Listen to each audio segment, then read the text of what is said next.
Purihin po ang Panginoon. Ngayon pong mga pagkakataon ito, we will have a series of sermon regarding baptism. No? Para makita po natin. No? At we will start this afternoon. We will have a 3-part na sermon regarding the water baptism. So, ito po ay hinati natin sa 3 M. No, para madali natin matandaan. 3 M. The meaning, the method, and the motive. No? So, meaning, the method, and the motive. Yung kahulugan, yung pamamaraan, at yung motibo.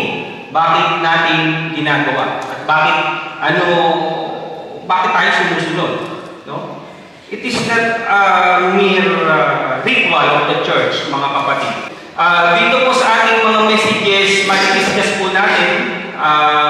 Tulad nga ngayon po, i-discuss natin is the meaning, yung origin, at yung mga method, and the motive. Yun po yung mga susunod. At dito po makikita natin yung mga iba't ibang practices. No? But our aim this afternoon ay makita natin yung importance, no? Yung kahalagahan nito sa ating mga mananampalataya. No? Bilang mga mananampalataya, bakit ba kailangan magpabautismo? No? So today we will study the meaning of baptism. So brothers and sisters, let's bow our heads and pray. Aming Diyos, aming amang makapangyarihan sa lahat, today nga po na napakabuti niyo sa amin.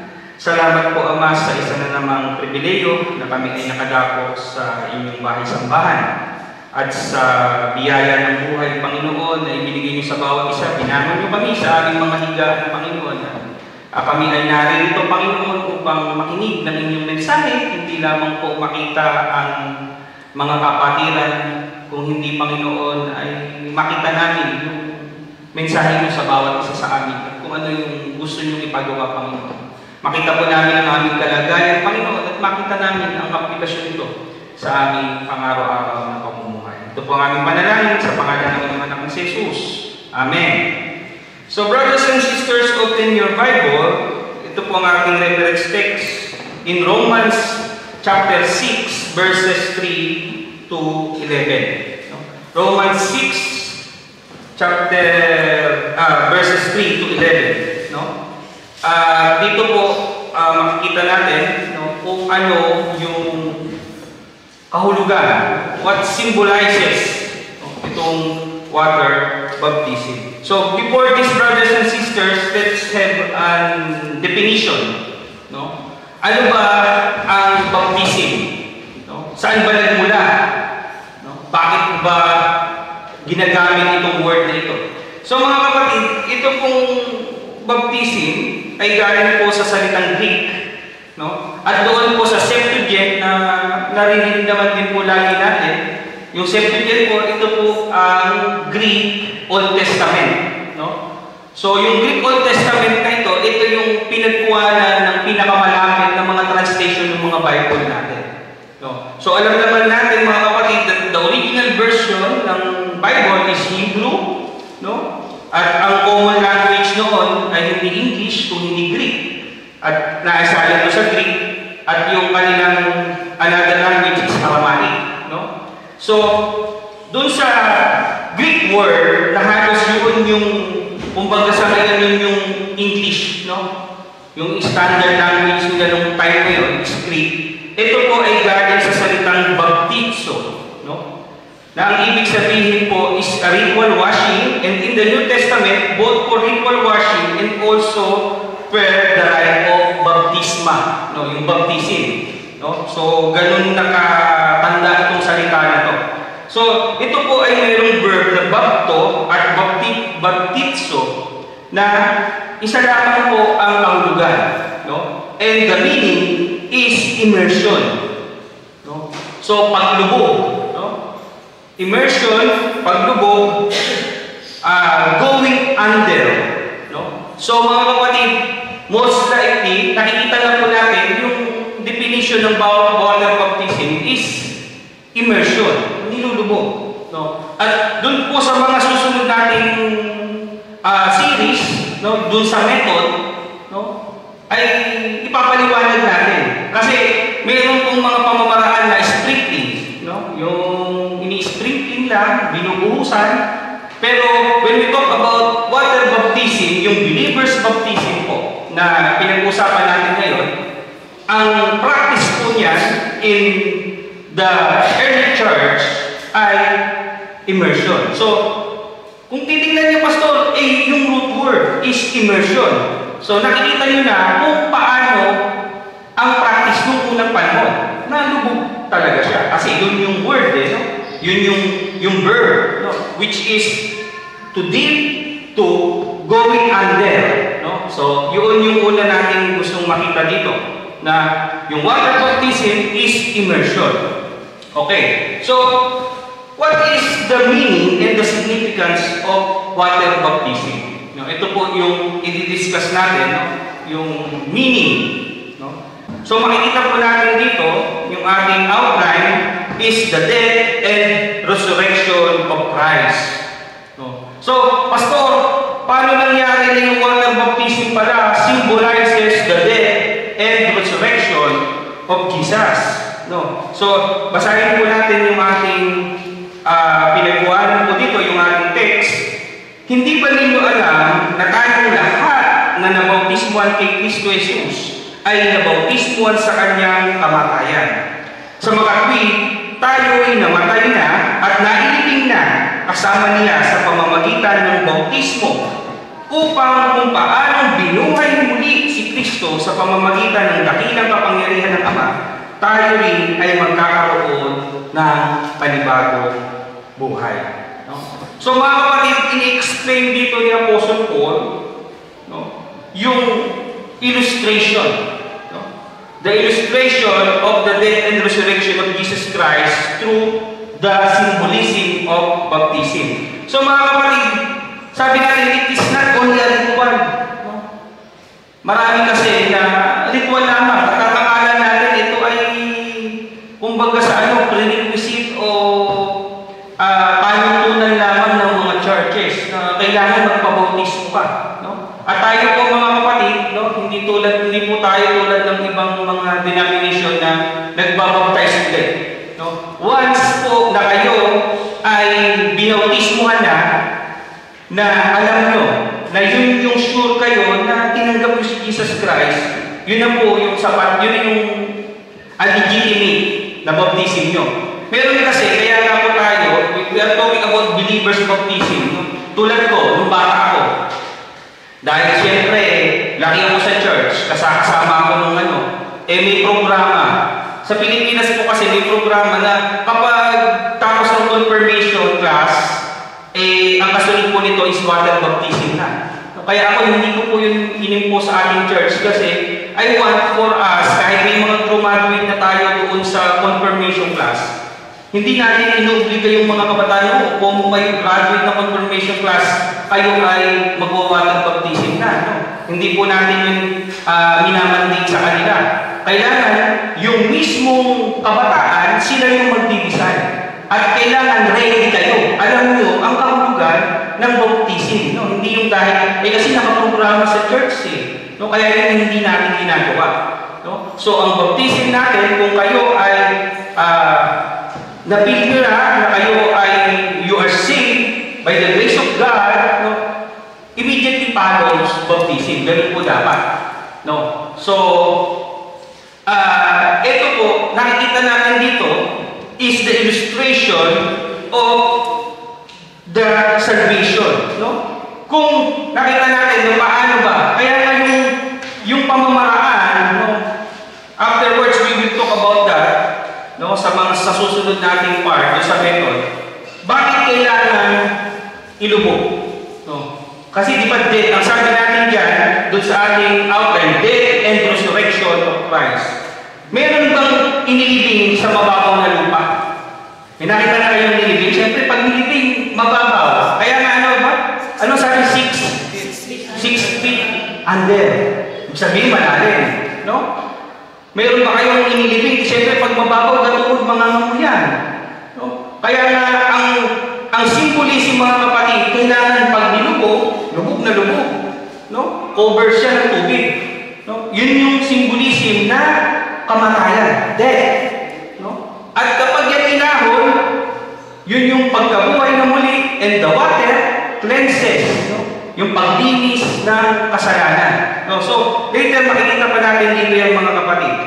No? So, in dying of our sin, yung paglubog natin and our resurrection with Jesus Christ, in dying of our sin and the rising for justification. No? So, lagi natin tatandaan, we are not justified by ourselves. Yung justification po yung part po ng dalyan. Dalhin na po yan.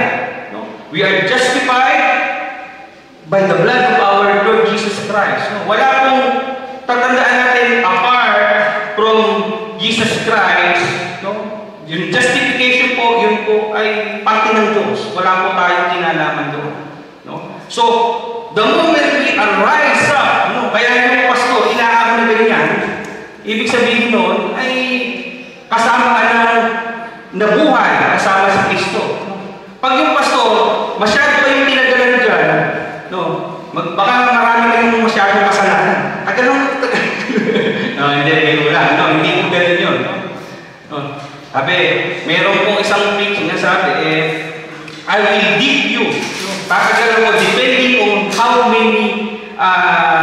many is your sin. Sabi ganun. Kung gaano doon maraming kasalanan, kailangan doon mas matagal. No? No. Wala naman kung nalulod sa atin. No. Pero kidding aside, brothers and sisters, yun po yung symbolism. No. So ngayon pa lang nagkakaroon na tayo ng proper idea, no, that water baptism must be immersed. Diba?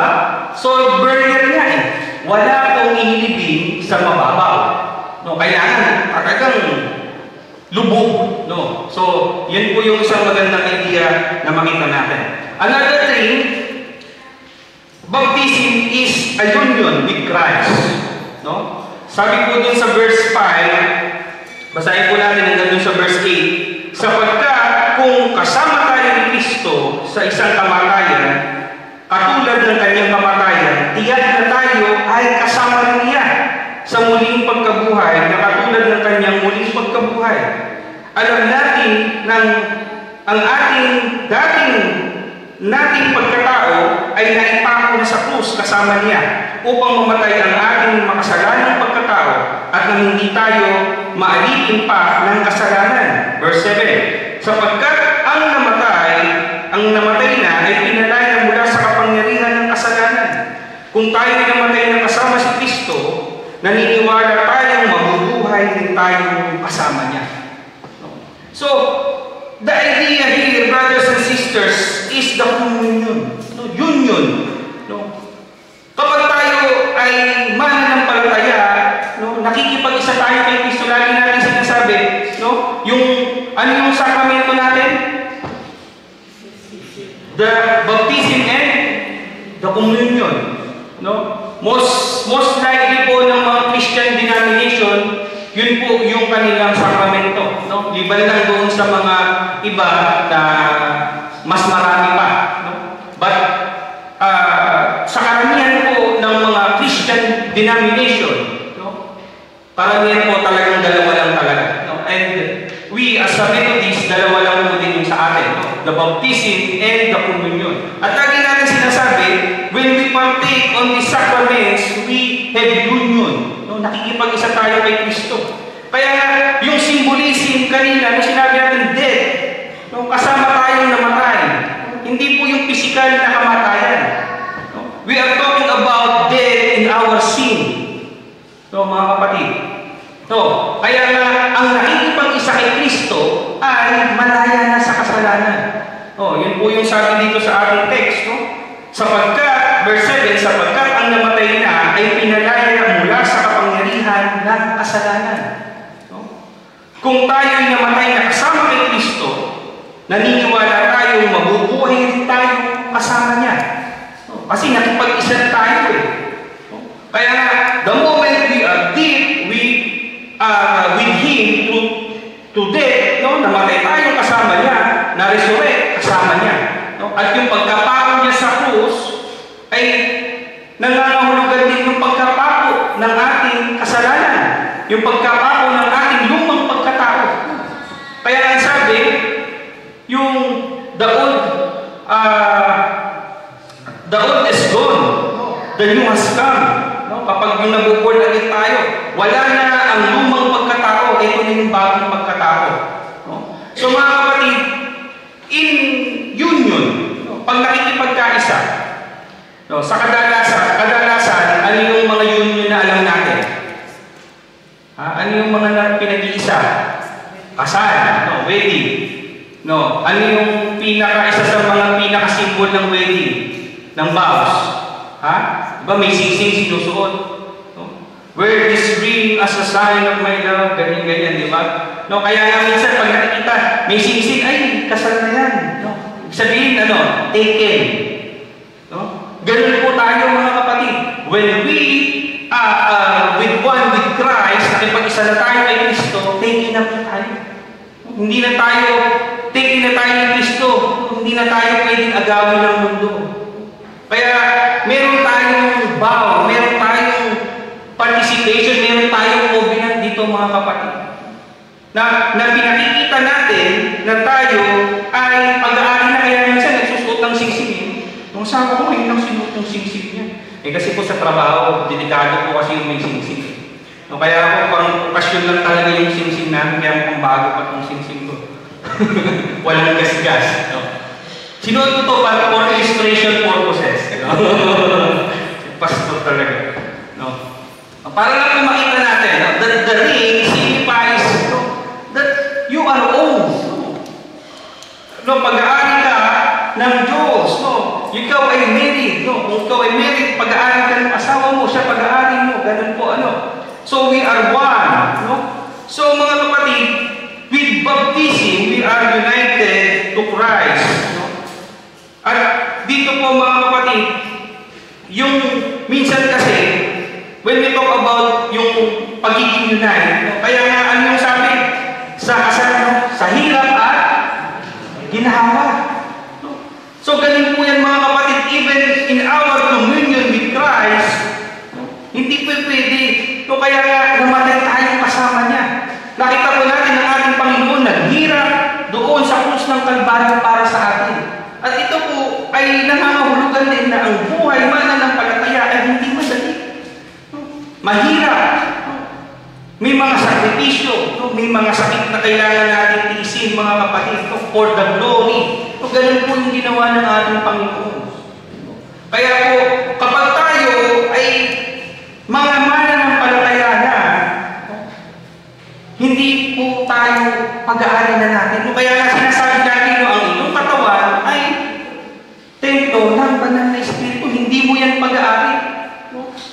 Kaya nga, kapag ikaw ay masyado mong inaabuso ang iyong katawan, at ikaw'y mananampalataya, mag-isip-isip din po tayo mga kapatid. Ito ba ang gusto ng Diyos sa atin? No?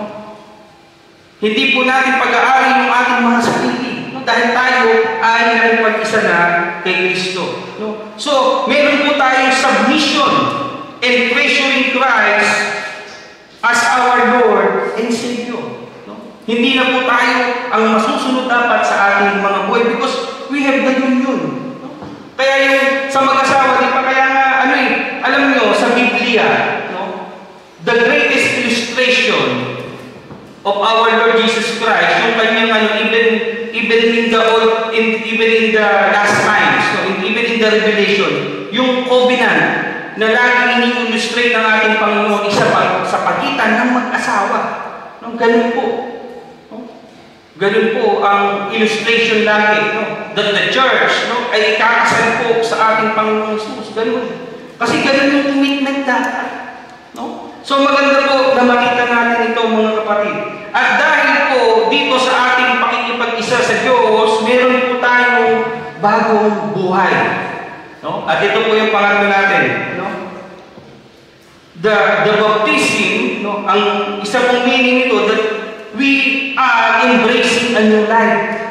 So, meron tayong bagong buhay. Verse 9, sabi nito, alam natin si Kristo ay muling binuhay, ay hindi na muling mamamatay. Wala nang napangyarihan ng sa kanya ang kamatayan Nang siya'y mamamatay, namatay siya ng minsan para sa lahat ng panahon dahil sa kasalanan. At ang buhay nila ngayon ay para sa Diyos. No? So, kapag ikaw ay mga kapatid ay mananampalataya na, ang sabi natin, we have communion, we have union with Christ, nabubuhay po tayo para sa Diyos. No? Ang sabi, kaya dapat natin ituring ang inyong sarili bilang patay na sa kasalanan, ngunit buhay para sa Diyos, sapagkat kayo'y nakipag-isa kay Kristo Jesus. No? So, brothers and sisters, we are renewed. No? Meron ba sa atin? No? Ang problema kasi, baka tayo, kaya nga sinasabi natin, the moment that we are saved, we are baptized, there must be change. No? Kaya nga sabi ko sa inyo mga kapatid, kung kayo ay nabautismuhan na dulot ng isang pagkakataon lamang, o kayo ay sumama lamang, no? Nainggay niya lamang, no? At ang buhay niyo ay wala pang pagbabago, mga kapatid. No?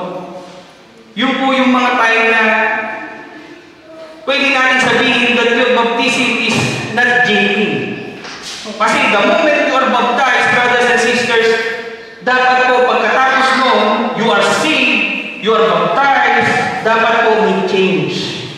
No? Meron po tayong bagong lifestyle, meron tayong bagong buhay, no? May mga bagong habits na tayo. Minsan, pastor, bakit ganun? Parang ang hirap mabago. Pero ang importante dito, mga kapatid, meron tayong pagtalikod. No? At meron pagbabago, meron hindi man yan bigla.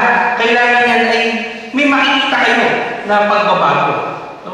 Minsan kasi, yung pagbabago sa buhay natin ay parang parang walang nagbago. No? Ganun pa rin ako, pastor. No? Wala pa rin conviction, wala pa rin parang guilt. No? Pag ganun mga kapatid, we must ask, no? Nagkaroon ba talaga ng salvation sa ating mga buhay? No? Kasi hindi po pwede na sa ating buhay bilang mananampalataya, when we are saved by the grace of God, no, ay malilimitahan yung kapangyarihan ng banal na Espiritu. Hindi po pwede yun. No? If you are really saved by the grace of God, may pagbabago. Tatandaan po natin yun. May pagbabago at may pagbabago. Dahil kung wala po, para natin sinabi na walang kapangyarihan ng banal na Espiritu na kumilos sa ating mga buhay. So, lagi po natin tatandaan na in salvation, no, lagi po nananaig ang kapangyarihan ng Diyos dyan. No? So, mga kapatid, the sign, no, nagkaroon tayo ng bagong birth, no? Nagkaroon tayo ng bagong lifestyle, new habits, no? Bago na yung mga karakter natin, no? Every day we are more like Christ, di ba? So mga kapatid, it is also a sign of membership. No? Sabi natin, new birth. Di ba ano ginagawa natin minsan pag welcome. No? Inaarap po natin si kapatid na ganito, nagpapalakpakan tayo. No? Kasi welcome. No? Welcoming to the family. It is a sign of a new membership to God's family. No? Kabilang tayo sa pamilya ng Diyos. No? At hindi lamang doon sa denominasyon na ating pinahalipan, no? Kung hindi doon sa kabuuan ng mga mananampalataya na tumanggap sa ating Panginoong Hesus bilang Diyos at tagapagligtas. Another thing, it is the clearest representation. No? Ito kasi maraming binabato sa atin lagi, no, sa mga Christian denomination na hanapin nyo nga ang salitang Trinity sa Bible. No? Wala naman talaga tayong makikitang Trinity sa Biblia. No? Yung the actual word, wala po. No? Ang Trinity is the manifestation of the Father, of the Son, and the Holy Spirit. Yung pagkilos niya sa kabuuan ng istorya ng Biblia, mga kapatid. At the baptism is the clearest picture. No? Ito po yung pinakamalinaw. No? Kung maaalala natin, no, yung mga bata doon sa mga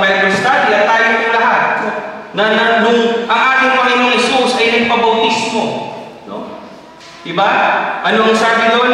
Ang sabi sa Matthew 3 verses 16 to 17, basahin po natin. Nang mabautismuhan si Jesus, kaagad siyang umahon sa tubig. Nabuksan ng langit at nakita ni Jesus ang Espiritu ng Diyos na bumababa na parang kalapati. No? Espiritu, yun yung Holy Spirit. No? Nandun yung si Jesus as God the Son. No? At doon sa 17 sabi dito, at isang tinig mula sa langit ang nagsabi, ito ang minamahal kong anak. Oh, nagsalita ang God the Father na lubos kong kinalulugdan. So, the clearest picture in the Bible, brothers and sisters, na makikita natin yung manifestation ng Trinity. No? Nandun si Jesus Christ, nag-submit, no? Bumaba ang banal na Espiritu, nalugod ang Diyos Ama. Diba? Nakita natin. No? At dun sa Old Testament, makikita din natin doon sa creation, sabi, dalangin natin. No? Sino yung kausap ng Diyos doon? He's talking to the Holy Spirit, He's talking to the Son. No? May manifestation din ng Trinity. No? But the word Trinity itself, brothers and sisters, ay hindi po natin makikita yan. And yung ang salitang Biblia po, wala sa Bible. No? Pero ang nakikita po natin dapat dito is the manifestation from Genesis to Revelation. No? Ano yung partisipasyon ng Ama? Ano yung partisipasyon ng Anak? Ano yung partisipasyon ng Banal na Espiritu? At dito po sa baptism, ang sabi nga natin, the clearest picture. Wala na kung mas lilinaw pa dito. No?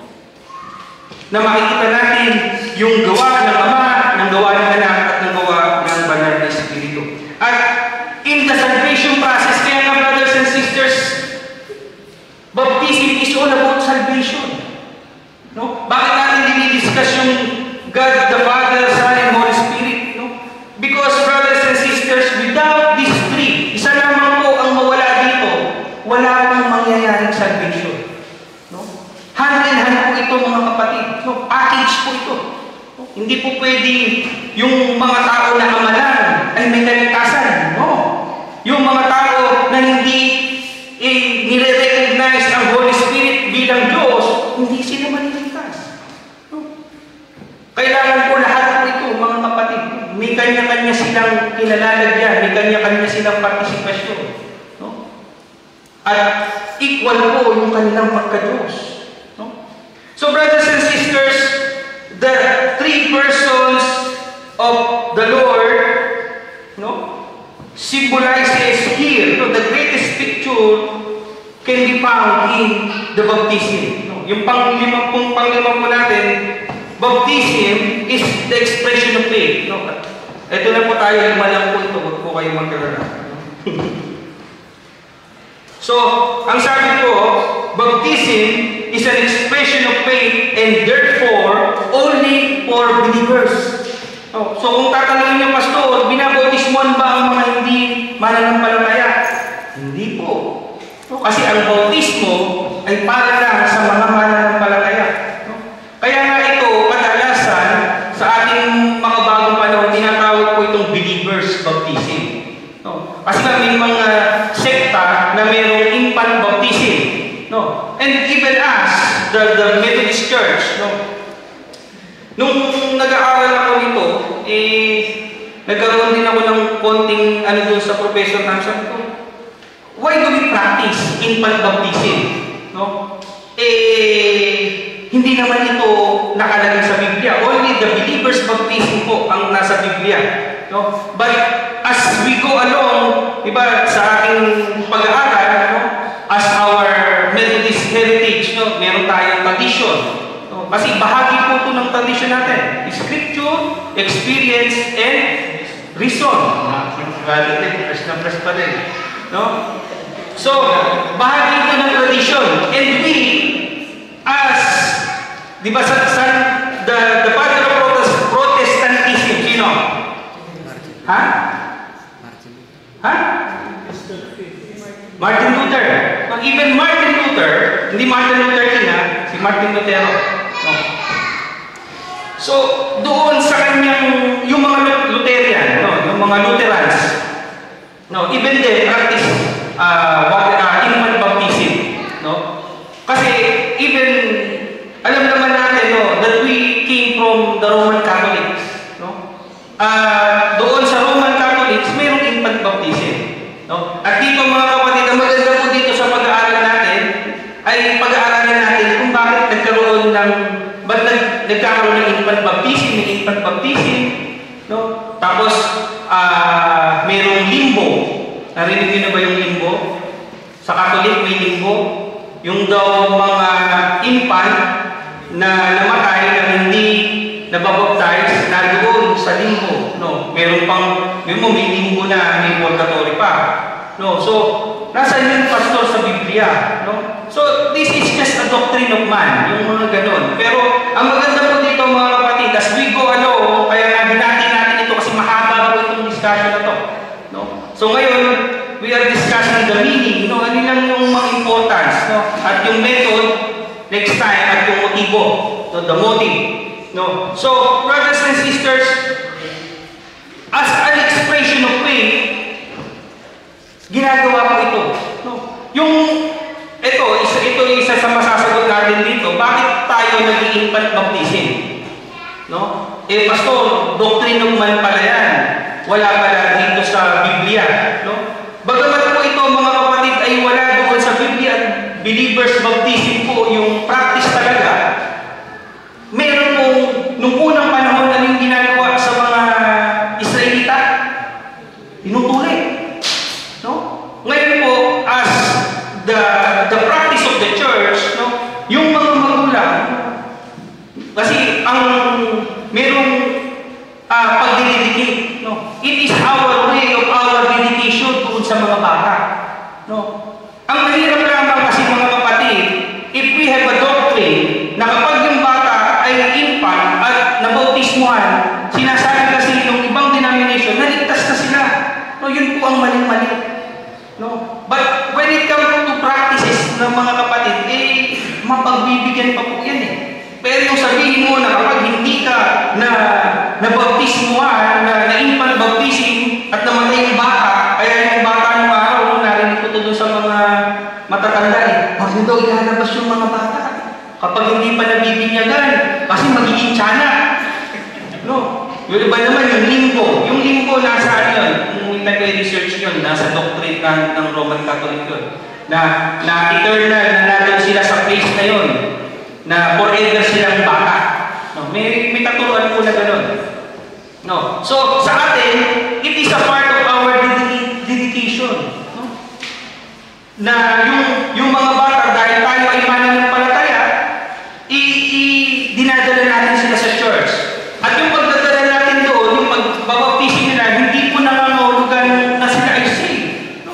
Kaya iniintay pa rin natin sila na doon sa panahon na sila ay makakilala at maniwala sa Diyos, doon po yung believers baptism. No? So, later maaano natin yan doon sa mga method. No? I-discuss po natin yan. So, ang maganda po, yung panahon natin ngayon, ay makita natin somehow the overview. No? So, brothers and sisters, to conclude this, ang bautismo sa tubig ay isang magandang larawan na ginawa ng ating Panginoon para sa atin. Habang tayo ay lubusang nakalubog sa tubig, sinasagisag natin ang paglibing kasama ng ating Panginoon. Tayo ay nabautismuhan sa kanyang kamatayan sa krus at hindi na alipin ng sarili o ng kasalanan. Kapag tayo ay ibinangon mula sa tubig, tayo ay simbolikong nabuhay na muli, binangon ng bagong buhay ni Kristo upang makasama siya magpakailanman, ipinanganak sa pamilya ng ating mapagmahal na Diyos. Ang bautismo sa tubig ay naglalarawan din ng espiritual na paglilinis na naranasan natin kapag tayo ay naligtas. Kung paanong nililinis ng tubig ang laman, nililinis din ng Espiritu ang ating puso kapag tayo ay nagtiwala kay Kristo. So brothers and sisters, as we know now, marami kasing pumipigil sa atin kung bakit hindi tayo nagpapabaptize pa. Kaya nga ang sabi ko, brothers and sisters, once you are saved, hindi po kailangan hindi po mandatory ang baptism para maligtas. No? Marami kasi nagsasabi, may mga denomination na ang sinasabi, hindi ka maliligtas kapag hindi ka nabautismuhan. No? Ang katotohanan, mga kapatid, hindi ka nagpapabautismo kung hindi ka ligtas. No? Yun po ang katotohanan. No? Salvation, after salvation, follows baptism. No? So yun po, mga kapatid. As we continue our series of messages about baptism, mga kapatid, no? Ang goal po ng church is to encourage. No? Baka kasi minsan, mga kapatid, nahihiya na lang tayo, matagal na tayo sa church, no? Nakahiyaan na natin. No? Ang tagal na ako, tapos malalaman kasi, malaman ng iba, hindi pa pala ako baptized. No? Ang isipin po natin, mga kapatid, no? If we are saved, no, we must obey. No? It is our, ito po yung pagpapakita, no? Expression nga doon sa uli, expression of our faith. No? Hindi po pwede naligtas tayo at tayo ay hindi magpapabautismo. Sabihin nyo naman, Pastor, paano yung kasama ni Kristo sa krus? No? Ang sabi niya, ngayon din, sasama kita sa paraiso. Ligtas yun, Pastor, hindi naman nabaptize. No? So, mga kapatid, isa po yun doon sa mga tinatawag natin mga deathbed redemption. Wala nang time para siya magpabaptize. Wala nang time para i-proclaim yung kanyang kaligtasan. Pero mga kapatid, tayo po na naririto, kung meron man po sa atin, no, naligtas at hindi pa po nabaptize, no, ito po, huwag po natin patagalin. No? Kaya po, ito po yung goal ng ating church, no? To open our minds. Baka kasi minsan, hindi ka naman big deal, Pastor, eh. Kayo na nga nagsabi, hindi naman kailangan ng baptism sa kaligtasan. No? But brothers and sisters, kung ikaw ay ligtas, no, at ikaw may time, hindi po pwede na hindi ka magpabautismo. So mga kapatid, nawa ito ay nagbigay ng kaliwanagan sa atin. No? At panalangin po natin sa mga susunod pang mensahe na magkaroon pa, madagdagan pa yung ating kaalaman. Sa pangalan ng Ama, ng Anak at ng Banal na Espiritu.